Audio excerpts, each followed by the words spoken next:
Hey guys, what's up? So today we're going to be looking at probability.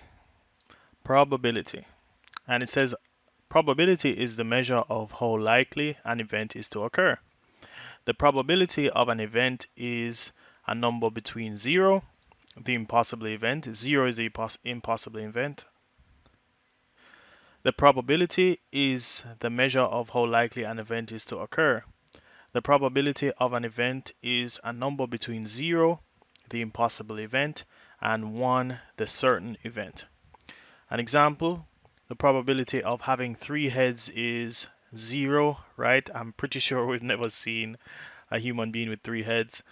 The probability of a person walking on the sun is also 0. You'd be burnt to a crisp. And the probability of the sun setting in the west is 1. The sun rises in the east and sets in the west every single day. All right, cool. So let's speak a little more about probability now. We're going to go and look at sample spaces, right? All right, guys. So now we're looking at the sample space outcomes and events. And it says here the sample space U is And it says here the sample space U is the set of all outcomes in a given experiment. Each element of the sample space U is called a single point or outcome, right? That is, A is an element of U. An event A is a set of outcomes. That is, A is a subset of U, okay? And just think of the sample space as every possible outcome. All right, guys?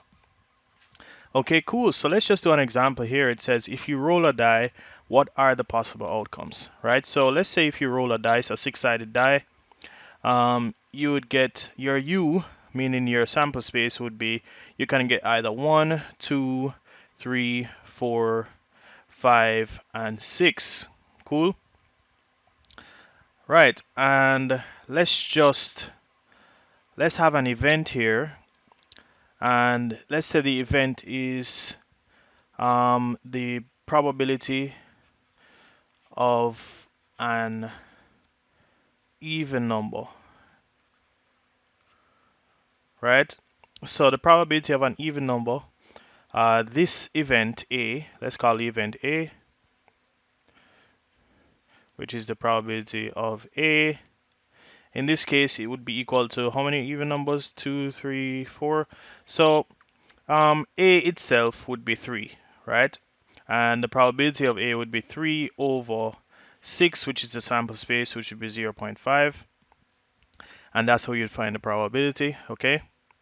So, right, so that's the difference between the event and the probability itself and the sample space. Remember, the sample space are all the conditions. So the sample space is all the possible outcomes, and then the event is the situation in which, so the event is finding an even number in this case. All right, guys? Cool. So let's move on from this, and we're going to look at equally likely. All right, guys, so we're looking at equally likely events. And it says in situations where several equal likely events or outcomes are possible, the probability of a particular event is measured by the probability of an event occurring, which is equal to the number of favorable outcomes over the number of total possible outcomes. So that is the probability of the event is equal to the number for the event, how many times the event occurs, over the sample space, the number for the sample space, which is the number of total possible outcomes. Okay, guys?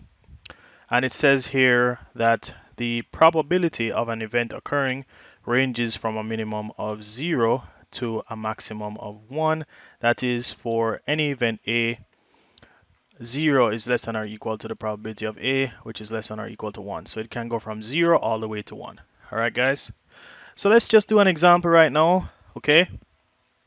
Let's say you have 3 colors, red, blue, and you have white, right? And red, blue, and white are the 3 colors. And it says, what's the probability of getting red? All right, and R is equal to red. So clearly the probability for R, which is the red color, would be N of R over n of u, which is the sample space. So this would actually be red occurs one time, so it's 1 over 3, and the answer would be 0.333 going on to infinity, and that would be the probability. Okay, guys? So it's really simple to understand, and right, you just have to look at the number of favorable outcomes and the total number of possible outcomes. We can do another here. Let's say we have an example for heads, but we're actually going to look at that in a second. So let's look at that example a little later. Okay, guys? All right, guys. So we're back in it, and we're looking at the probability dealing with one event and its complement. And we're seeing here we have a little Venn diagram here, and U represents a universal set, and it also represents a total sample space that we're working with. And we have A, which is inside the circle here, and we have not A, which is outside of that circle there. And for the given event A, the probability of the total sample space is equal to the probability of A plus the probability of A prime, which is 1, and that is equal to the probability of A plus the probability of A prime. So we can see here, if we move this over to the right side, we're going to get the probability of A is equal to 1 minus the probability of A prime. And that really makes a lot of sense. If you find the probability for this A in here, to find the probability of the outside, it would obviously be 1 minus the probability of A. So that really makes a lot of sense. This makes perfect sense to me, especially based on the formula. All I have to do is carry this over to the right side to find the probability of A. And it says where the probability of A is equal to n number, the number for the event A over the total sample space, the number for the total sample space, and the probability of A prime is equal to n of A prime over the number of the total sample space. So as I said, we're going to do a question with a coin. And it says here, a fair coin is tossed once and the symbol that appears on top is observed. Calculate the probability that a head appears. Okay, so the sample space is actually H. Since it's been tossed once, it's just H and T. So this is the sample space. So this is equal to U. And so clearly N of U is equal to 2. All right. Now, the probability that a head appears, it's actually right here. Let's use PA being equal to the head, or let's use PH, right? P of H is actually equal to N of H over N of U. Cool. And the probability that you're gonna get a head is 1 out of 2, so it's 1, and the number for the sample space is actually 2. Cool. All right, so for the tails, it's the same thing. Probability of a tail is equal to n of t over n of u, which is 1 over 2, right? So it's pretty simple, guys.